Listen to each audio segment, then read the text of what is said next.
मूर्ति पूजा कहाँ से शुरू की? हमारे ऋषि महर्षि इनकी पूजा करते हैं तो हम भी करने लग गए। यानी इनको मूर्ति रखना पाप नहीं है।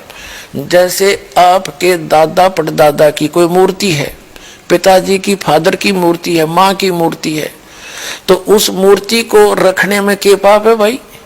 कोई दोष नहीं। और उसको नमस्कार भी कर दिया सत्कार से तो वो भी पाप नहीं। मतलब कहने का भाव ये है कि हम किसी मूर्ति को रखते हैं, अपने माता पिता को की मूर्ति है तो वो बुरी नहीं है, लेकिन उसको भगवान मान के पूजना ये गलत है। तो हम मूर्ति की पूजा, जैसे हिंदू धर्म से दास खूब परिचित है, ये बेसिक मूर्ति का फूल भी चढ़ावे हैं, उसने नवावा दवावा भी है और उसका आगे धूप दाप भी दे हैं, पर पूजा तो उसे भी नहीं करते हैं। कोई किसी मंत्र का जाप करता है, कोई गीता का पाठ करता है, कोई पुराण का पाठ करता है। और फिर भी इनसे कोई पूछता है, जैसे दास विष्णु जी का पुजारी था, हनुमान जी का, बाबा श्याम जी का, यानी जैसे सारे ही देवताओं के हम तो पुजारी थे जब तक ज्ञान नहीं था। तो फिर भी हमसे कोई पूछता था कि समाधि ध्यान लगाया करो। ध्यान लगाते क्या देखा कि भगवान तो दिखता ही नहीं, वो तो निराकार है। हम फिर भी अन्य परमात्मा को परमात्मा मानते थे, विष्णु जी को अपना इष्ट मानते हुए, साकार मूर्ति रखते हुए भी हम भगवान को कोई अन्य ही माना करते थे। ये हमारा डामाडोल ज्ञान था।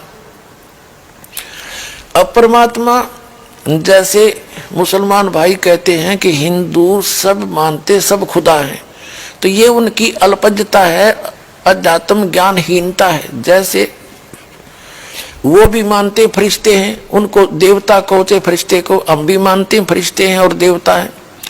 और वो भी मानते हैं मुसलमान भाई के पूर्ण परमात्मा तो एक ही है, हम भी मानते हैं एक ही है।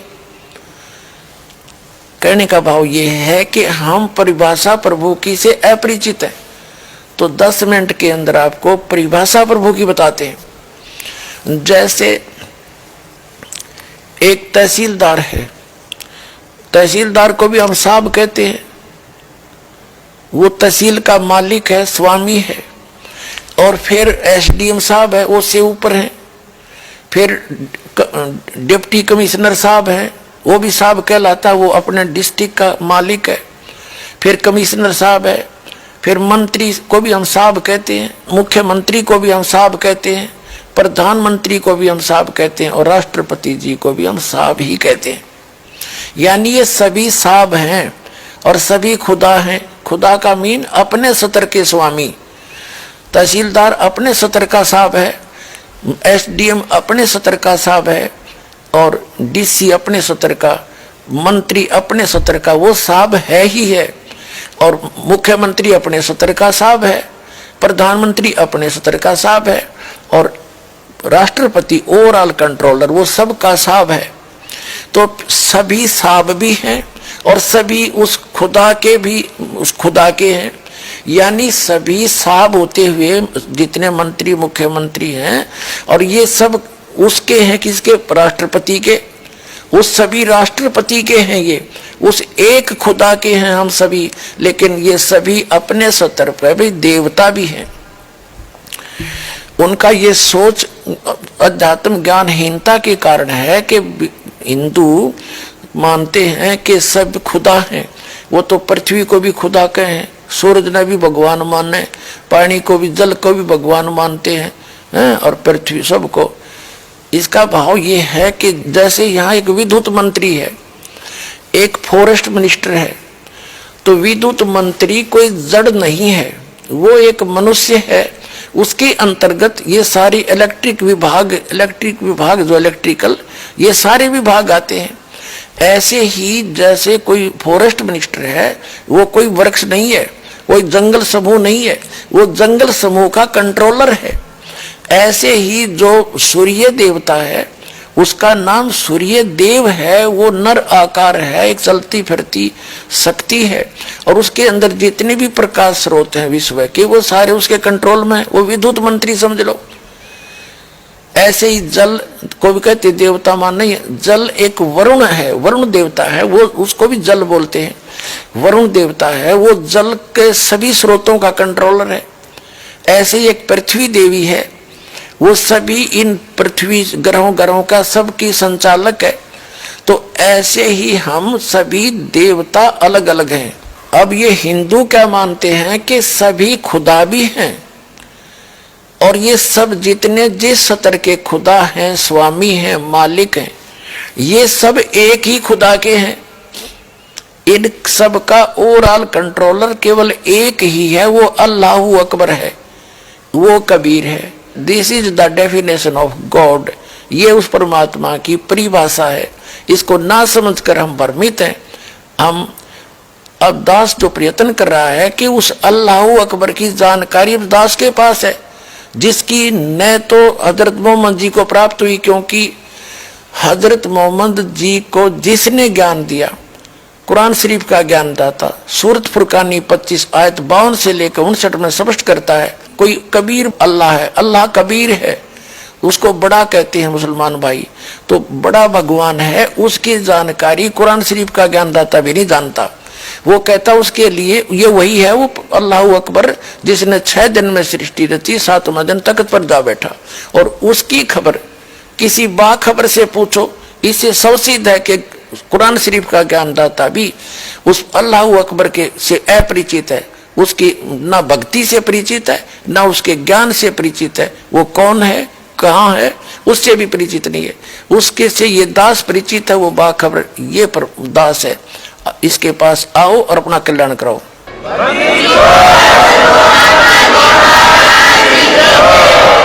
इसी प्रकार वेद ज्ञानदाता भी ये ब्रह्म है, जो कुरान शरीफ का ज्ञानदाता, जो कभी सामने नहीं आता, पर्दे के पीछे से गुप्त होकर आकाशवाणी करता है या किसी में प्रवेश होकर बोलता है। और श्रीमद् भगवत गीता का ज्ञानदाता भी वही है, जो कुरान शरीफ का ज्ञानदाता है, जो श्री कृष्ण में प्रवेश करके बोल रहा है। जैसे कुरान शरीफ का ज्ञानदाता हजरत मोहम्मद के अंदर प्रवेश करके उसके अंदर से आवाज निकल रही है, उसमें कभी फरिश्ते प्रवेश करते हैं, जैसे भी वो मानते हैं। तो ऐसे ही वो एक ही वही परमात्मा, यानी वो ब्रह्म सत्र का जो भगवान है, जो काल है, यही कुरान शरीफ का ज्ञानदाता, यही वेदों का ज्ञानदाता, और यही श्रीमद् भगवत गीता का ज्ञानदाता। श्रीमद् भगवत गीता अध्याय नंबर 4 के श्लोक नंबर 34 में गीता ज्ञानदाता भी कहता कि मुझे ज्ञान नहीं उस परम अक्षर ब्रह्म का, जिसके विषय में यह कहता कि अर्जुन 18वें अध्याय के 62वें श्लोक में तू सर्वभाव से उस परमेश्वर की शरण में जा, उसकी कृपा से ही तू परम शांति को और सनातन परम धाम को प्राप्त होगा। अपने विषय में गीता ज्ञानदाता कहता है 4थे अध्याय के 5 और 9 श्लोक में, दूसरे अध्याय के 12वें श्लोक में और 10वें अध्याय के दूसरे श्लोक में कि अर्जुन तेरे और मेरे बहुत जन्म हो चुके, तू नहीं जानता मैं जानता हूं। इसलिए वो क्या कहता है 15वें अध्याय के 4थे श्लोक में कि तत्वदर्शी संत के मिलने के उपरांत परमेश्वर के उस परम पद की खोज करनी चाहिए, जहां जाने के बाद साधक फिर लौटकर कभी संसार में नहीं आते। 18वें अध्याय के 62वें श्लोक में गीता ज्ञानदाता कहता है कि अर्जुन तू सर्वभाव से उस परमेश्वर की शरण में जा, उसकी कृपा से तू परम शांति को और सनातन परम धाम को प्राप्त होगा।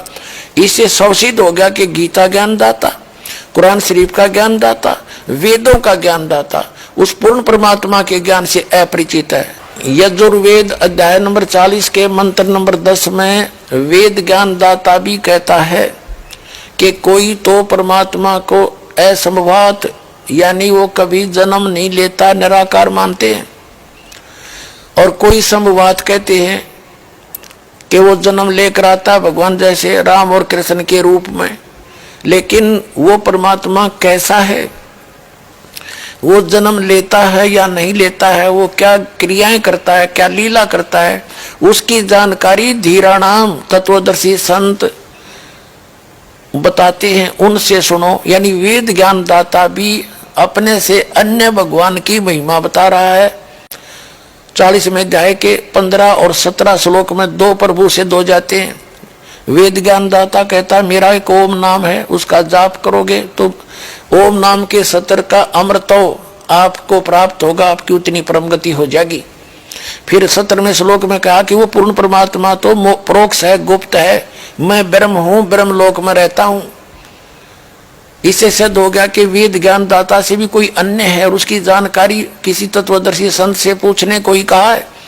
ठीक इसी प्रकार कुरान शरीफ का ज्ञानदाता भी अपने से अन्य उस अल्लाह अकबर यानी बड़े भगवान की तरफ की पाकी बयान करने को कह रहा है। वही समर्थ है, उसी ने 6 दिन में सृष्टि रची, 7वें दिन तख्त पर जा बैठा।